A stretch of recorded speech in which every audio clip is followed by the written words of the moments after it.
వి gold trusted gold buyers మీరు తాకట్టు పెట్టిన బంగారాన్ని విడిపించి ఈ రోజు ఉన్న మార్కెట్ ధరకు కొనబడను 7771077720.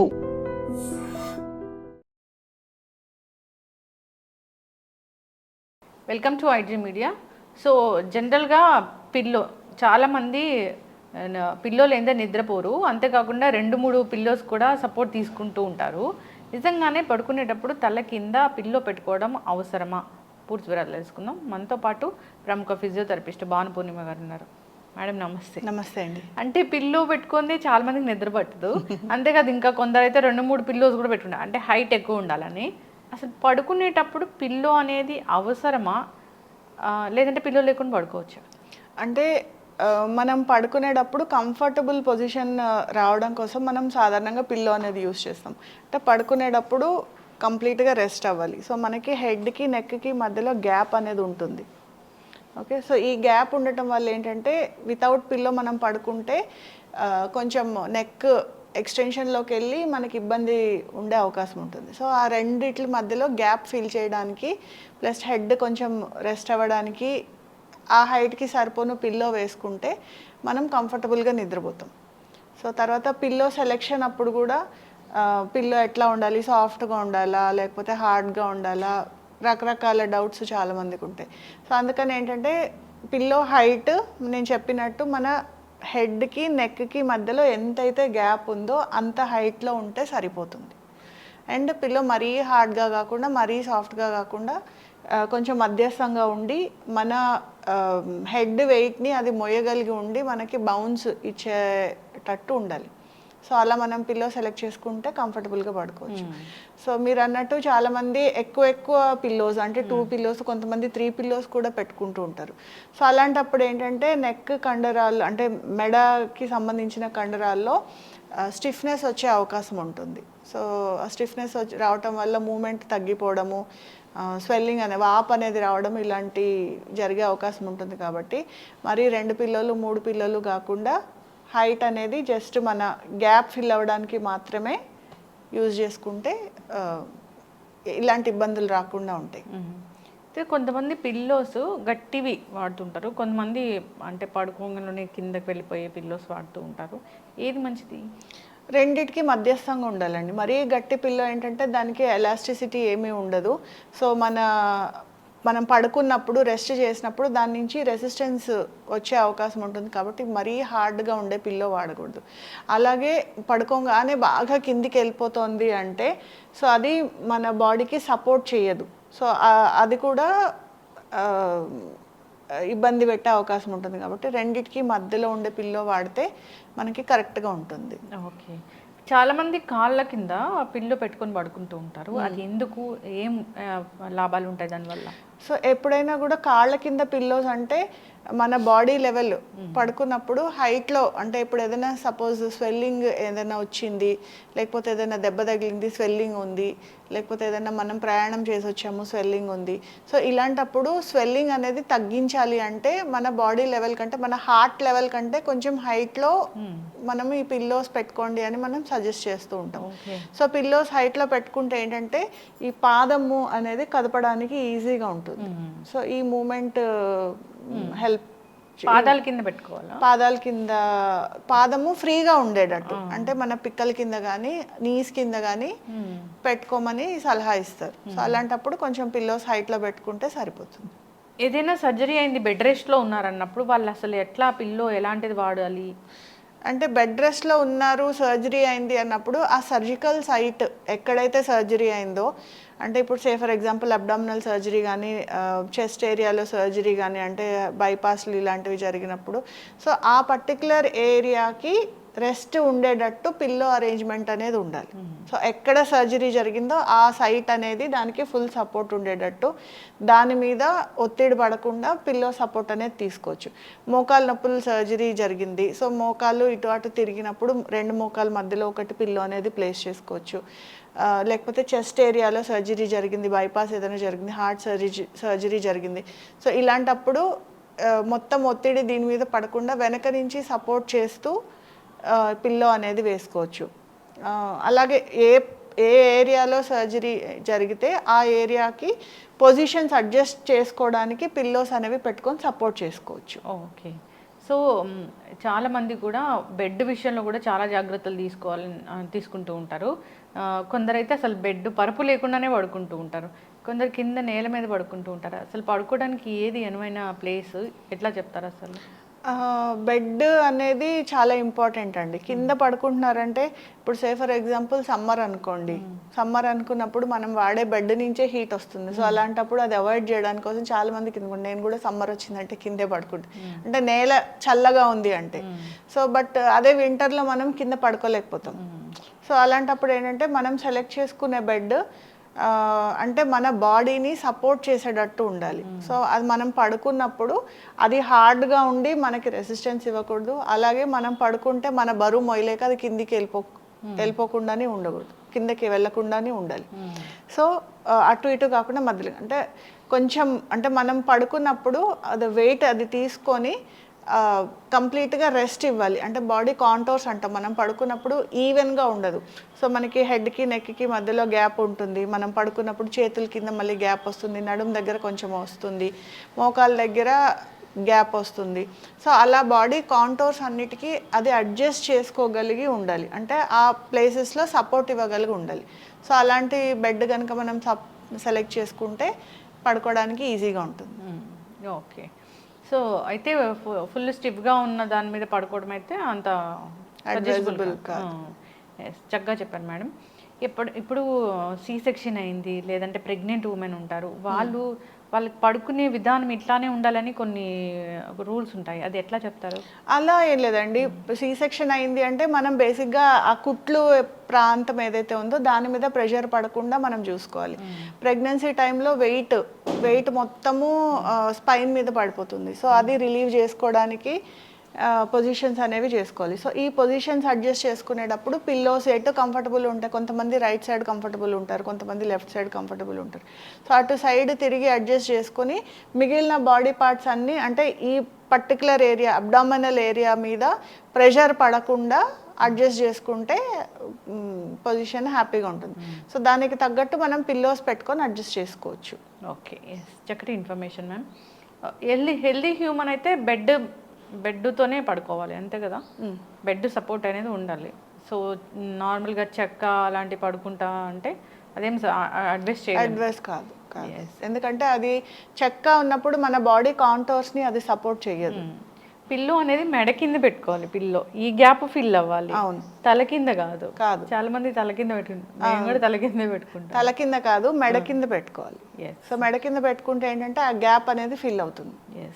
ఎందుకంటే మిగిలిన బాడీతో పోలిస్తే తలకి మెడకి మధ్యలోనే ఎక్కువ గ్యాప్ ఉంటుంది. సో అది ఫిల్ చేసుకోవడం కోసమే మనం పిల్లో అనేది వాడతాం. మోస్ట్ కామన్గా వింటాము లోయర్ బ్యాక్ పెయిన్, ఎందుకు వస్తుంది అసలు? లోవర్ బ్యాక్ పెయిన్ అంటే చాలా కారణాలు ఉంటాయండి. మనము మెకానికల్ లో బ్యాక్ పెయిన్ అని కూడా పిలుస్తాం దీన్ని. అంటే ఆ లోవర్ బ్యాక్ ఏరియాలో ఉన్న మజిల్స్ స్ట్రెయిన్ అవ్వటం వల్ల వస్తూ ఉంటుంది. సో దాన్నే మనం లో బ్యాక్ పెయిన్గా పిలుస్తాం. ఇది సాధారణంగా మెన్లో కంటే విమెన్లో చాలా ఎక్కువగా చూస్తాం. సో విమెన్లో అంటే అన్ని వయసుల్లోనే చూస్తాం. పీరియడ్స్ టైంలో కూడా చాలామంది లోవర్ బ్యాక్ పెయిన్ ఎక్స్పీరియన్స్ చేస్తూ ఉంటారు. అండ్ ప్రెగ్నెన్సీ టైంలో కూడా ఈ లోవర్ బ్యాక్ పెయిన్ అనేది ఇబ్బంది పెడుతూ ఉంటుంది. అండ్ ఫీడింగ్ టైంలో కూడా ఈ లోవర్ బ్యాక్ పెయిన్ అనేది చాలా ఇబ్బంది పెడుతూ ఉంటుంది. సో అలా. అండ్ ఇంకొకటి ఈ సాఫ్ట్వేర్ ఎంప్లాయీస్లో ఆర్ సిస్టమ్ ముందు ఆర్ డెస్క్ ముందు ఎక్కువసేపు కూర్చొని వర్క్ చేసే వాళ్ళలో, అండ్ గృహిణీల్లో కూడా, హౌస్ వైఫ్స్లో కూడా ఈ బ్యాక్ పెయిన్ అనేది చాలా ఎక్కువగానే చూస్తూ ఉంటాం. సో ఈ బ్యాక్ పెయిన్ వస్తే అంటే ఏంటి అసలు, ఎట్లా ట్రీట్మెంట్ అనేది ఉంటుంది? సో బేసికలీ మనం బ్యాక్ పెయిన్ ఎక్స్పీరియన్స్ చేస్తున్నాము, బ్యాక్ పెయిన్ అనే కాదు, ఎక్కడైనా కూడా మనకి నొప్పి మనం ఎక్స్పీరియన్స్ చేస్తున్నాము అంటే పెయిన్ అంటే నొప్పి అనేది మనకి ఏమంటారు అంటే గుడ్ సైన్ అనమాట. అంటే మీ పర్టికులర్ ఏరియాలో నొప్పి వస్తుంది అంటే అది మీకు వార్నింగ్ సైన్ ఇస్తుంది, ఈ పని మీరు చేయకండి, మీరు ఆ పని స్టాప్ చేయాలి అనేసి. సో అలాంటప్పుడు ఏం చేయాలి అంటే మనకి అంటే చిన్న పనులు చేసినా, మనం రోజువారీ పనులు చేసుకుంటున్నా ఆ పర్టికులర్ ఏరియాలో మనకి నొప్పి వస్తుందంటే దాని అర్థం ఆ పర్టికులర్ మజిల్ వీక్గా ఉంది అని.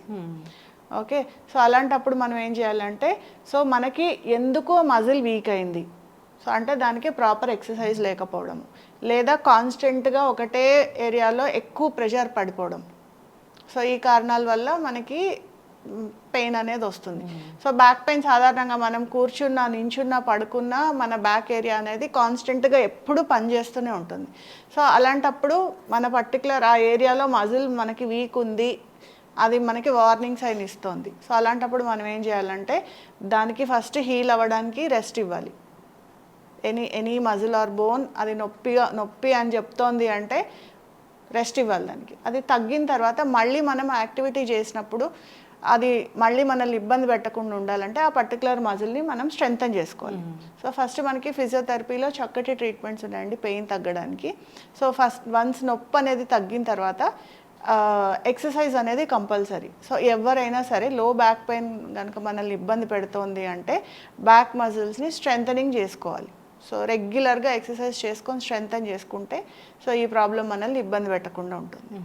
ఓకే.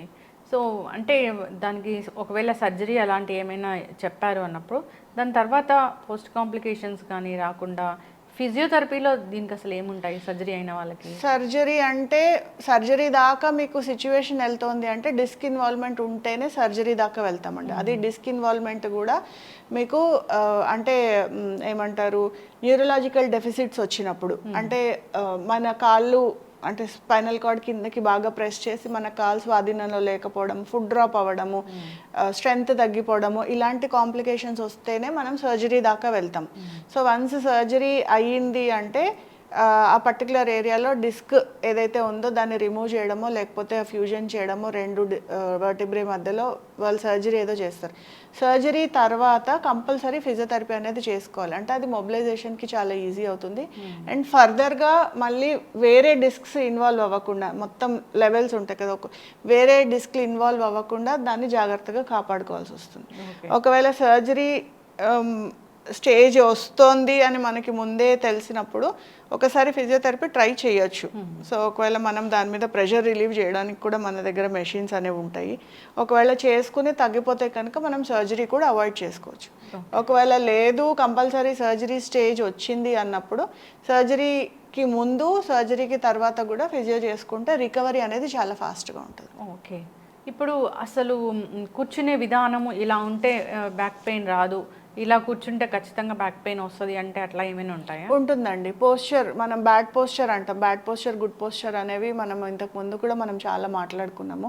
సో పోస్చర్ అంటే మనం కూర్చునే విధానం కానీ, పడుకునే విధానం కానీ, వర్క్ చేసుకునేటప్పుడు కానీ, నుంచునేటప్పుడు కానీ, సో ప్రాపర్గా మనము ఏదైనా పని చేసేటప్పుడు కానీ వంగి చేయడము, ఇలాంటివి ఫార్వర్డ్ బెండింగ్ ఇలాంటివి అంటే ఆడ్ యాంగిల్స్లో ప్రెషర్ అనేది పడుతున్నప్పుడు ఈ బ్యాక్ పెయిన్ రావడానికి చాలా అవకాశాలు ఉంటాయి. సో ఇది రాకుండా మనం చూసుకోవాలి అంటే మనం పోస్చర్ అనేది కరెక్ట్గా మెయింటైన్ చేయాలి. అంటే స్పైన్ అనేది మనం ఎప్పుడు స్ట్రైట్గా ఉండేలాగా చూసుకోవాలి. సో నెక్ కానీ షోల్డర్స్ కానీ మనం ఒకటే లెవెల్లో యాంగిల్లో మెయింటైన్ చేసి బ్యాక్ మీద ప్రెషర్ పడకుండా మనకు ముందు కొంగి పని చేయకుండా ఇట్లాగా కొంచెం కాన్షియస్గా కూర్చొని, లేదంటే మనకి తెలియకుండా మనం పోస్చర్లోకి మారిపోతున్నాం, మనకి నిజంగానే తెలియదు ఒక్కొక్కసారి. సో మనం ఏదైనా డీప్గా ఇన్వాల్వ్ అయ్యి వర్క్ చేస్తున్నప్పుడు మనకు తెలియకుండానే మనం ఆ పోస్చర్లోకి వెళ్ళిపోతూ ఉంటాం మనకి ఏదైతే అలవాటైందో. అలాంటప్పుడు ఏంటంటే మిర్రర్ ముందు మనం నుంచోవడము, కూర్చోవడము, వాక్ చేయడము, సో పోస్చర్ అనేది కరెక్ట్ చేసుకుంటూ ఉంటే మిర్రర్ ఏంటంటే మనకి రిఫ్లెక్షన్ మనకి చెప్తూ ఉంటుంది, ఫీడ్బ్యాక్ ఇస్తూ ఉంటుంది, విజువల్ ఫీడ్బ్యాక్ అంటాం. సో అది తీసుకొని మనం కరెక్ట్గా పోస్చర్ అనేది కరెక్ట్ చేసుకోవచ్చు. దీనికంటే ఇంకా సింపుల్ టిప్ ఏంటంటే మనం తల మీద బుక్ పెట్టుకొని నించోడము లేకపోతే వాక్ చేయడము చేస్తే అది కింద పడకుండా సో మనం ఈజీగా మనం పోస్చర్ అనేది కరెక్ట్ చేసుకోవచ్చు. ఓకే. సో అంటే వర్క్ ప్లేస్లో ఉన్నప్పుడు అసలు ఎట్లా పొజిషన్ అనేది ఉండాలి? వర్క్ ప్లేస్లో ఉన్నప్పుడు మన హైట్కి తగ్గట్టు మన చైర్స్ అడ్జస్ట్ చేసుకొని మన స్పైన్ అంటే కంప్లీట్గా రెస్ట్ అయ్యేటట్టు వీలుగా చైర్ అనేది అరేంజ్ చేసుకోవాలి. ఒకవేళ చైర్ కనుక సరిగా లేకపోతే వెనకాల మనం పిల్లోస్ అరేంజ్ చేసుకోవడమో లేకపోతే కాలు కింద స్టూల్ అరేంజ్ చేసుకోవడమో ఇలాంటి చిన్న చిన్న అడ్జస్ట్మెంట్స్ చేసుకొని మన పోస్చర్ అనేది బ్యాడ్ పోస్చర్లోకి వెళ్ళకుండా మనం జాగ్రత్తలు అనేవి తీసుకోవాలి. అంటే కాళ్ళ కింద కూడా రెస్ట్ అనేది ఉండాలి కంపల్సరీ. మన కాళ్ళు అనేవి ఒక 90 degrees యాంగిల్లో కంప్లీట్గా గ్రౌండ్కి టచ్ అవుతూ ఉండాలి. ఉండాలి. సో కాలు ఒకవేళ బాగా కిందకు వచ్చినా ఇక్కడ యాంగిల్ అనేది మారిపోతుంది. లేదు ఒకవేళ బాగా హైట్లోకి వెళ్ళి కాలు కిందికి అందట్లేదు అన్నా మనకి పోస్చర్ అనేది మారిపోతుంది. మనం కూర్చునేటప్పుడు కూడా కంప్లీట్గా రెస్ట్ అయ్యేటప్పుడు మనం ముందుకున్నా వెనక్కున్నా కూడా ఈ పోస్చర్ అనేది మారిపోవడానికి అవకాశం ఉంటుంది. సో ఇలాంటివన్నీ లేకుండా మనం వర్క్ ప్లేస్లో ఈ చిన్న చిన్న అడ్జస్ట్మెంట్స్ కనుక చేసుకుంటే చాలా మటుకు ఈ పోస్చర్లోకి రాకుండా చూసుకోవచ్చు. అండ్ ఇంకొకటి, ఈ కంటిన్యూస్గా ఒకటే పొజిషన్లో కూర్చోవడము అలాంటివి చేయకుండా కనీసం ఎవ్రీ 2 hours కొంచెం బ్రేక్ తీసుకోవడం, అట్లీస్ట్ కొంచెం లేవడం, ఒక 2 minutes నడవడం, కూర్చోవడం, ఇట్లాంటివి చేస్తుంటే మ్యాక్సిమం అవాయిడ్ చేయొచ్చు. టెయిల్ బోన్ చాలా మంది ఇబ్బంది పడుతూ ఉంటారు, అసలు ఎందుకు వస్తుంది అది? టెయిల్ బోన్ అంటే ఇప్పుడు మన స్పైనల్ కార్డ్, వర్టిబ్రల్ కాలం అంటాం కదండి, మొత్తం వర్టిబ్రే ఉంటాయి కదా. సో స్పైనల్ కార్డ్ ఎండింగ్కి లాస్ట్ 5 వర్టిబ్రే ఇలా ఫ్యూజ్ అయి ఉంటాయి అన్నమాట. ఫ్యూజ్ అయి అంటే మిగిలిన బోన్స్ అన్నీ ఒకదానికి మధ్యలో గ్యాప్స్ ఉంటాయి. ఆ లాస్ట్ వచ్చింది మాత్రము గ్యాప్స్ లేకుండా, డిస్క్స్ మధ్యలో ఏం లేకుండా ఇట్లా ఫ్యూజ్ అయిపోయి ఉంటాయి. సో దాన్నే మనం టెయిల్ బోన్గా పిలుస్తాం. సో మామూలుగా వేరే యానిమల్స్లో ఏంటంటే ఆ టెయిల్ బోన్ ఎక్స్టెండ్ అవుతుంది. సో మనకి ఎవల్యూషన్లో భాగంగా ఆ ఎక్స్టెన్షన్ టెయిల్ అనేది పోయి అది కిందికి పోయి అది ఒక్కటే మాత్రం కాకిక్స్ అంటాము. సో దాన్ని టెయిల్ బోన్గా కూడా పిలుస్తాం. సో సాధారణంగా టెయిల్ బోన్లో ఏరియాలో మనకి చాలా సివియర్గా పెయిన్ వస్తుంది, కూర్చోలేకపోతున్నాం, నించోలేకపోతున్నాం అంటే దానికి వివిధ కారణాలు ఉంటాయండి. ఒకటి, సహజంగా ఈ మన స్పైనల్ కార్డ్ ఎండింగ్ ఏదైతే ఉందో అది అతుక్కొని ఉండిపోవచ్చు దానికి. సో అలా అతుక్కొని ఉన్నప్పుడు ఇబ్బంది, అంటే జాయింట్ అంటే ఫ్రీగా ఉండాల్సింది దానికి అతుక్కుపోయి ఉంటే విపరీతమైన నొప్పి ఉంటుంది. ఒక్కొక్కసారి ఎండింగ్ స్ట్రైట్గా కాకుండా 2 లాగా విడిపోయి ఉండొచ్చు. సో అలాంటప్పుడు కూడా ఇలాంటి నొప్పి ఇబ్బంది పడుతూ ఉంటుంది. ఒక్కొక్కసారి మనం కింద పడినప్పుడు, సో సడన్గా దన్మని కింద పడినప్పుడు, లేకపోతే మెట్ల మీద నుంచి జారి కింద పడినప్పుడు, సో ఆ పర్టికులర్ ఏరియాలో ఫ్రాక్చర్స్, హెయిర్ లైన్ ఫ్రాక్చర్స్ అయ్యే అవకాశం ఉంటుంది. సో అది మనం డిటెక్ట్ అంటే కనిపెట్టకుండా వదిలేయటం వల్ల ఈ విపరీతమైన నొప్పి రావచ్చు. సో ఇలా వివిధ కారణాల వల్ల ఈ నొప్పి అనేది విపరీతంగా బాధిస్తూ ఉంటుంది. టెయిల్ బోన్ అంటే కనిపిస్తుంటుందా? అదేమైనా కనిపించదండి. సో బయటకేం కనిపించదు. సో ఎండింగ్, సో సాధారణంగా యానిమల్స్లో స్పైనల్ కార్డ్ ఎక్స్టెండ్ అయ్యి తోకలాగా వస్తుంది. అది మనకి మనుషులకి అది కిందికి వెళ్ళిపోతుంది అనమాట. లాస్ట్ ఫ్యూ బోన్స్ ఫ్యూజ్ అయిపోయి ఉంటాయి ఒకదానికి ఒకటి, అక్కడ మూమెంట్ కూడా ఏమి ఉండదు. సో అది కిందికి వెళ్ళిపోతుంది, అది మనకి పైకి అయితే ఏమీ కనపడదు. టెయిల్ బోన్ వచ్చిందని ఎట్లా తెలుస్తుంది? సో ఎక్స్రేలో సాధారణంగా మనకి కనిపిస్తూ ఉంటుందండి. ఒకవేళ ఎక్స్రే అంటే ఫ్రాక్చర్, యూజువల్లీ మనం జనరల్గా సాధారణంగా మాట్లాడేది ఏంటంటే ఏదైనా దెబ్బ తగిలినప్పుడు, లేకపోతే మెట్ల మీద నుంచి జారి కింద పడినప్పుడు, లేకపోతే బలంగా ఆ ప్రాంతంలో ఏదైనా గట్టిగా తగిలినప్పుడు లైట్గా హెయిర్ లైన్ క్రాక్స్ వస్తూ ఉంటాయి. అది ఎలాగో కదలదు కాబట్టి మనకి దాని ఫంక్షన్ అంత ఉండదు కాబట్టి దానివల్ల మనకి పెద్దగా ఏమి ఇబ్బంది ఉండదు. కానీ ఇలాంటివి ఏమైనా జరిగినప్పుడు మాత్రం విపరీతమైన నొప్పి వస్తూ ఉంటుంది. సో ఎక్స్రేలో సాధారణంగా తెలుస్తుంది. ఎక్స్రే తెలియకపోతే మనం ఎంఆర్ఐ తీసుకుంటే కనుక దానిలో కూడా మనకి తెలుస్తుంది. వచ్చింది మరి ఎట్లాగా? సో ఈ ప్రాంతంలో సాధారణంగా ఏమీ చేయడానికి ఉండదండి. సో మనం తీసుకునే జాగ్రత్తలు బేసిక్గా అది హీల్ అవ్వడానికి మనం రెస్ట్ ఇవ్వాలి. సో రెస్ట్ ఇవ్వాలి అంటే ఎలాగా? సో మనం కూర్చుంటాం. సో కూర్చున్నప్పుడు మన బరువు అంతా డైరెక్ట్ టెయిల్ బోన్ మీదే పడుతుంది. సో కాన్స్టెంట్ బరువు ఉండటం వల్ల హీలింగ్ అనేది లేట్ అవుతూ ఉంటుంది. సో దానికి రెస్ట్ ఇవ్వాలంటే సో మనం చేయాల్సింది ఏంటంటే తీసుకోవాల్సిన జాగ్రత్త, సో దాని మీద బరువు పడకుండా చూడడం. సో మనకి డోనట్ పిల్లోస్ అని అంటే మన చిల్లి గారి ఉంటుంది చూసారా, చుట్టూరు ఉండి మధ్యలో హోలు, అలా ఉండేవి మనకి పిల్లోస్ దొరుకుతాయి. పిల్లోస్ అయినా వాడచ్చు, లేదంటే ఈ మన స్విమ్మింగ్ చిన్నపిల్లలు స్విమ్మింగ్ చేసేటప్పుడు నేర్చుకోవడానికి వేసుకుంటారు చూసారా పైనుంచి, సో అలాంటిదైనా మనం పెట్టుకొని కూర్చుంటే ఏంటంటే ఆ పర్టికులర్ ఏరియా మీద ప్రెషర్ పడకుండా ఉంటుంది. సో అది మనకి హీల్ అయ్యేంత వరకు సో అలాంటి పిల్లో యూజ్ చేసి దాని మీద బరువు పడకుండా దానికి రెస్ట్ ఇస్తే అది హీల్ అయ్యి మనకి నొప్పి తగ్గే అవకాశం ఉంటుంది. హీల్ అవ్వడం అంటే తగ్గిపోవడమేనా? హీల్ అవ్వడం అంటే క్రాక్స్ మనం ఏవైతే మాట్లాడుకున్నామో ఏదైనా అండి, బోన్ ఫ్రాక్చర్ అని మనం అనుకున్నప్పుడు అది అతుక్కోవాలి. సో అతుక్కోవాలి అంటే దాన్ని కదలకుండా ఉంచాలి, బరువు పడకుండా ఉంచాలి. సో కొన్ని ఏరియాస్లో ఇప్పుడు ఈ కాలు విరిగింది, చెయ్యో విరిగింది, దానికి పట్టియో వేస్తాం, లేకపోతే సర్జరీ చేసి స్క్రూలో ప్లేట్లో వేస్తాం. మనం ఈ చెప్పుకునే టెయిల్ బోన్ ఏరియాలో ఏమీ చేయడానికి ఉండదు. సో ఏమీ చేయలేనప్పుడు మరి దాని మీద ఎలా తగ్గించాలి అంటే, సో మనం ఇలాంటి జాగ్రత్తలు తీసుకొని దాని మీద బరువు పడకుండా దాన్ని కాపాడుకొని, అది దాని పర్టికులర్ టైం ఉంటుంది 3 వీక్స్ నుంచి 4 వీక్స్ వరకు. సో కదలకుండా ప్రెషర్ పడకుండా కాపాడుకుంటే అది మనకి తగ్గిపోతుంది. సో అంటే ఫిజియోథెరపిస్ట్ దగ్గరికి ఎప్పుడు వస్తారు దీనికోసము? ఫిజియోథెరపీ అంటే ఇప్పుడు చాలా రోజులు అయిపోయింది అంటే, సాధారణంగా దెబ్బ తగిలిన దగ్గర నుంచి 3 వీక్స్ నుంచి 4 వీక్స్ టైంలో అది ఆటోమేటిక్గా హీల్ అయిపోయి తగ్గిపోవాలి నొప్పి. ఆ టైం దాటిన తర్వాత కూడా ఇంకా స్టిల్ పెయిన్ వస్తుంది అన్నప్పుడు మనము ఫిజియోథెరపీ హెల్ప్ తీసుకోవాల్సి వస్తుంది. ఓకే. సో ఫిజియోథెరపీలో ఏంటంటే హీలింగ్ ప్రమోట్ చేయడానికి కొంచెం మెషిన్స్ అవి పెడతాము. సో దాంతో కూడా మీకు పెయిన్ రిలీఫ్ అనేది వస్తుంది. పెయిన్ తగ్గిపోయింది అంటే ఇంకా అసలు రాకూడదు ఎప్పుడు అంటే? రాకూడదు ఎప్పుడు అంటే, ఫస్ట్ మనం పోస్చర్ కరెక్ట్గా మెయింటైన్ చేసుకోవాలి. అండ్ దెబ్బ తగిలి వచ్చిన దాని గురించి అయితే మనం చేయగలిగింది ఏం లేదు. అండ్ కంజెనిటల్గా ఏమైనా ప్రాబ్లమ్స్ ఉండి ఒక్కొక్కసారి చిన్నప్పటి నుంచి ఉన్నా కూడా ఆ పర్టికులర్ ప్రెషర్ పడనంత వరకు ఏమీ తెలియకపోవచ్చు. ఫర్ ఎగ్జాంపుల్ సడన్గా ఏదైనా ఒక ఫ్యాక్టర్ ట్రిగ్గర్ చేసి దానివల్ల మనకి వస్తూ ఉండొచ్చు. అలాంటి టైం కూడా మనం చేయగలిగింది ఏమి ఉండదు. సో మనం జాగ్రత్తగా ఉండాల్సిందల్లా వన్స్ వచ్చింది అంటే దాన్ని జాగ్రత్తగా కాపాడుకోవడమే. ఓకే. సో రాకుండా అయితే చూసుకోవాలి, పోస్చర్ సరిగా ఉండడం ఇవన్నీ. అసలు ఎవరిలో వస్తుంది అసలు జనరల్గా? ఉమెన్, మెన్ ఎవరిలో వస్తుంది? అలా ఏం లేదండి, దానికి పర్టికులర్గా ఏమీ ఉండదు. సో ఎవరిలో అయినా రావచ్చు. ప్రీ సిమ్టమ్స్ వచ్చే ముందు లక్షణాలు అట్లా ఏమైనా ఉంటాయా?